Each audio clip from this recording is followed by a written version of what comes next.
Hello, all.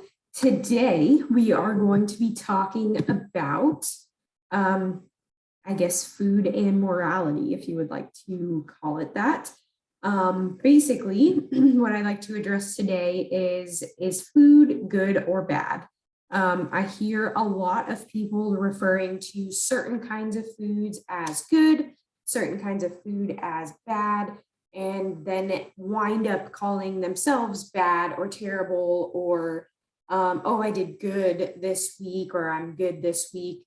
um, so I really want to address this because it's a huge way to help you shift your mindset around food and reaching your goals. So that's what we're here to talk about. So first and foremost, I just want to address the fact that food is inherently nothing. It's neutral. It's not good. It's not bad. And when we place morality on foods like that, then we change the way that we think about ourselves when we eat a certain way. And it might not always be bad, it could be good, but I want to address this because when you do think about foods in this like black and white manner, then it can really lead you astray and it can cause a lot of um, mental health, not issues, but just like a lot of pain and suffering that is undue. So let's start with, I'm just going to open a whiteboard here. And what I want to start with is good versus bad. So when we think about good, what do you think about? Is it better for me or in alignment? Let's see this.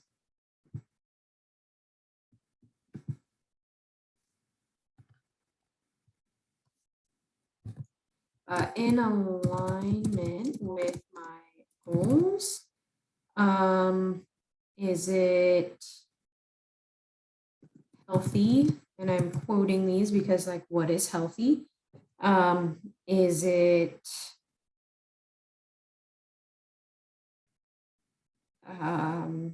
not cheat food, etc., etc. So first is like you have to define what these things are because then we can really address like why you think one thing is good versus bad.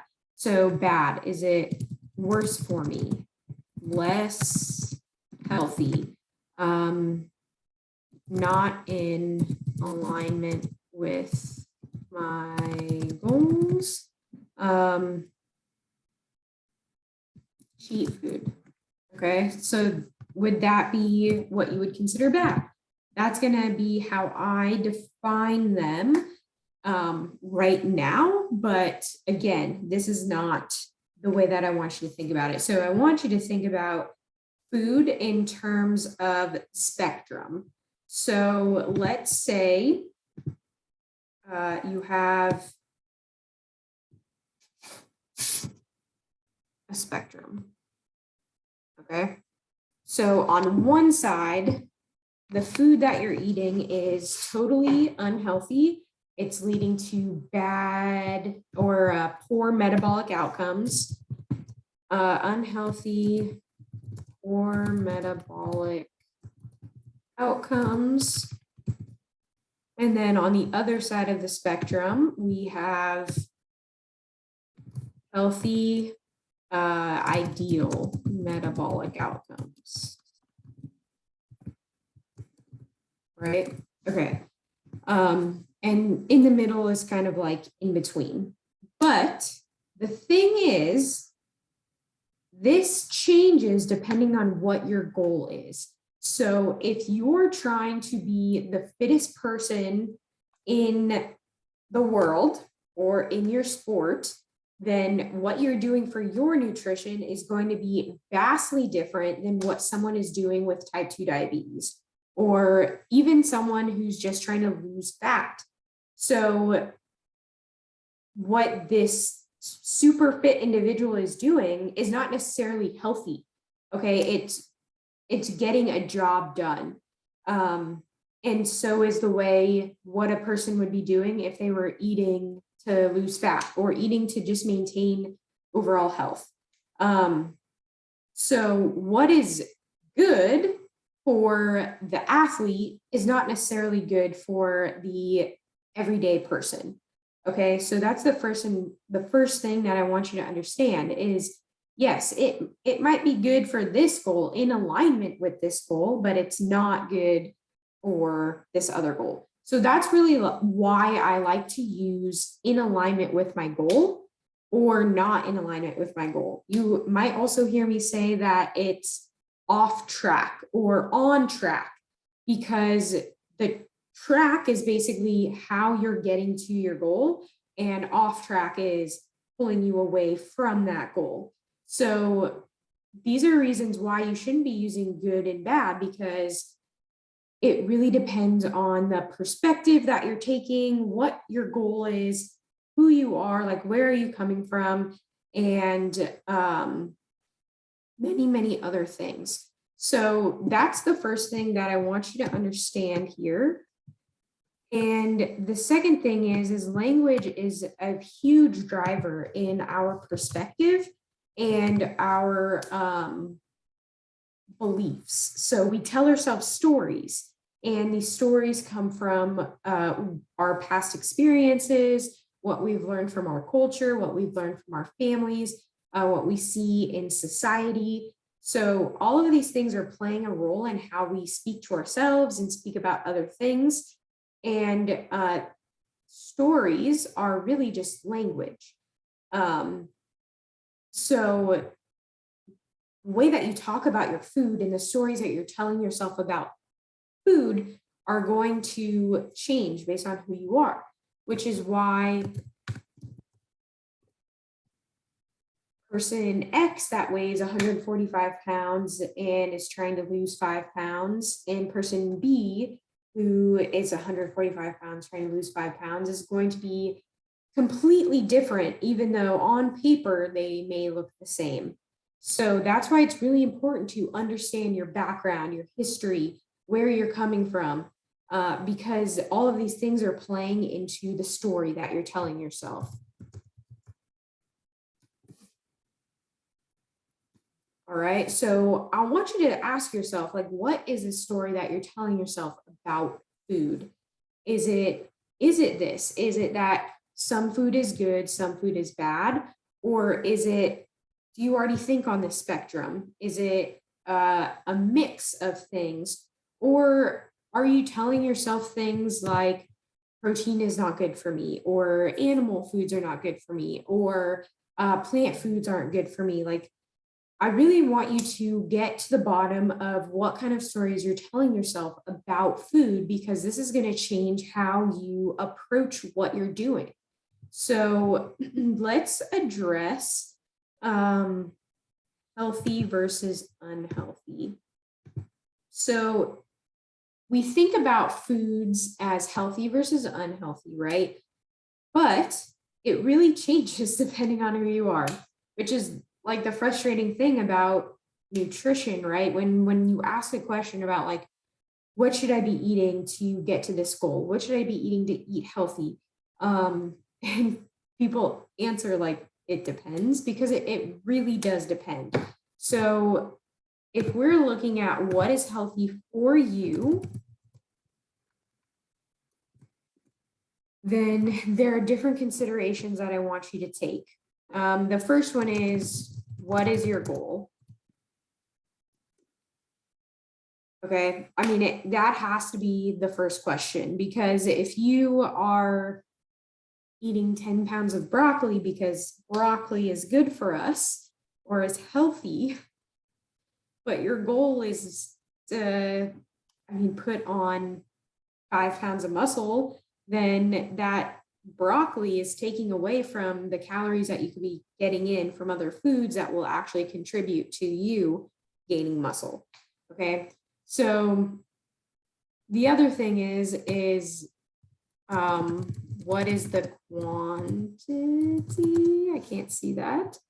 Okay, there we go. The quantity of food, because again, the broccoli example, even though broccoli may be healthy, 10 pounds of broccoli in one day is most definitely not healthy because you're getting way too much fiber. It's going to be way too difficult for your system to break down.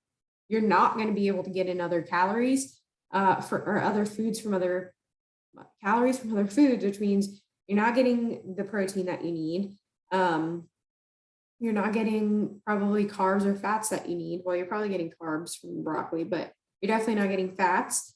You're probably stopping up your entire system. So you're stopping your detoxification process because it's going to take you a while to break all this food down.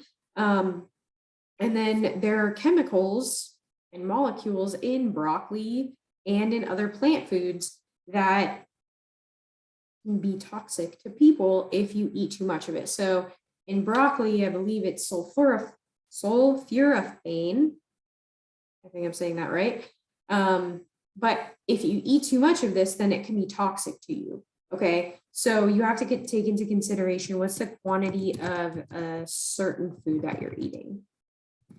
All right, and then we will definitely get into rotation diet and what that actually means and how you can implement that, but you can avoid the sulforaphane toxicity issue by doing a rotation diet.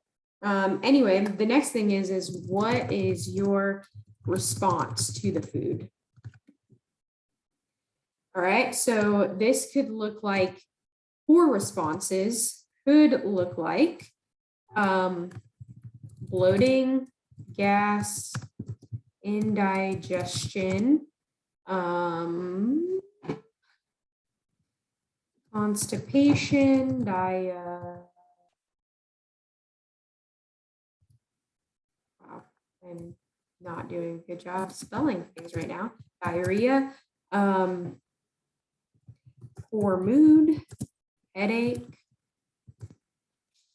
trouble concentrating. There's a ton. Skin issues. All right. So the first thing is if you're eating multiple foods, it's going to be really hard to figure out and pinpoint which food is actually affecting you in this way. Oh, but the last thing that I wanted to say is blood glucose. So we all have different tolerances and intolerances to certain foods. So things like that are on the glycemic index, you have to take it for what it is. Those things were put in a calorimeter in a lab, a controlled setting, and basically burned. And the way that the index was created was like, how quickly is this food burning? But our bodies don't work that way, okay?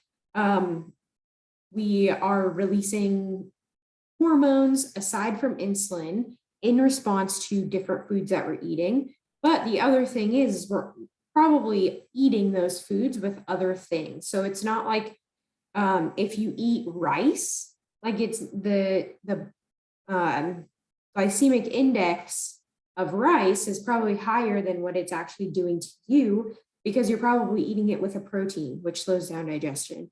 Probably eating it with a little bit of fat, which slows down digestion, or maybe some fiber, which slows down digestion. So if you're eating foods in combination, then it's changing your blood glucose. But the thing is, even if something is low on the glycemic index, doesn't mean it's gonna not spike your blood glucose if you're intolerant to it. So I have a friend who is mildly intolerant to green beans, but when he eats green beans, his blood glucose goes way, way higher than it's supposed to, according to the glycemic index. And the only reason he knew this was because he was wearing a continuous blood glucose monitor. The awesome thing is these are becoming more readily available. So even if you don't have diabetes and you wanted to experiment with this, you could using your own continuous blood glucose monitor. But yeah, so there are things that happen like that all the time. Even if it's a healthy food, maybe it is spiking your blood glucose because for whatever reason you're intolerant to it, or your body just can't break it down the way it's supposed to. Um, so you have to be on the lookout for that. The other thing is like, what is it doing to your biomarkers? So all biomarkers are basically blood tests that we run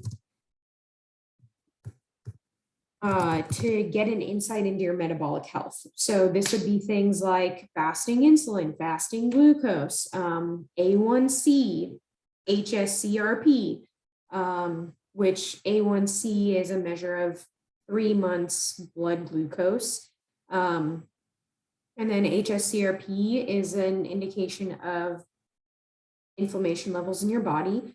There are other things too, like BDNF, which is made in your brain, and like, I mean, a ton of other things, vitamin D, magnesium, like basically any blood test that you can run, or honestly, like any kind of test that you could run to get an insight into your health. So you have to take that into consideration as well, because again, for the athlete, eating 6 cups of rice in a day is going to be vastly different than a type 2 diabetic who eats 6 cups of rice in a day, because that athlete has lean muscle. They're working out a lot. They're moving a lot. They have they have more sensitivity to insulin, which means that they can use the carbs that they're taking in a lot better and a lot faster than like an average person or the person with diabetes who is insulin resistant. Okay. So those are some things that you have to take into consideration when you're considering what is actually healthy for you versus unhealthy. So what I want you to do now, I don't want to make this an extremely long video, but I just want you to start writing down, like you're probably already doing a food log, but now I want you to start writing down or taking pictures of, or just getting little insights of how food is actually affecting you. Okay, so I really want you to be mindful of this. And if it's hard for you to feel it in your body, then you might have to go down and basically reduce what you're eating to basically like 3 ingredients, right? A protein, a fat, and a carb, or a protein, a carb, and a vegetable, or a protein, a vegetable, and a fat. That way you can really tease out how food is affecting you, because this will just set you up for success in the future when, let's say, you do go out to eat and you're not sure what to order, or you're at a birthday party and all that's there is junk food, and you're like, well, maybe like this one time it won't matter, or like maybe if I do this it won't matter, and then like the next 3 days you're bloated, you have diarrhea, you're in a bad mood, like all this stuff is going on. You're just like wondering, like, what is going on with me? Like, why do I feel this way? Then you can really get an insight into how that food is affecting you, because I'm not here to tell you that it's wrong to eat that birthday cake. Okay. Like, that is your decision. It's not a right or a wrong. Is it getting you to your goals? Is it taking you away from your goals? You have other goals, but they're just like a lower priority. And that's how I like to think about things, which I'll address in the next video. But this is really just about like feeling the food in your body. Like, I want you to be able to feel what it's doing to you. Okay. And that's it. Because when you start to get a feel for it, it's not, your mindset doesn't go, oh, this is good, this is bad. It goes to, okay, well, I know this is not in line with my goals. And I know that in the past it's affected me this way. So I'm going to make the decision right now in this moment to not eat that food. Okay. So nowhere there did I say it was a good decision or a bad decision, or it was a good food or a bad food. It was a logical breakdown of how I'm making the decision to eat or not eat a certain food or meal. Okay, so that's really what I want you to take away from this. So that is the end of this video. Take a break and get to the next video shortly.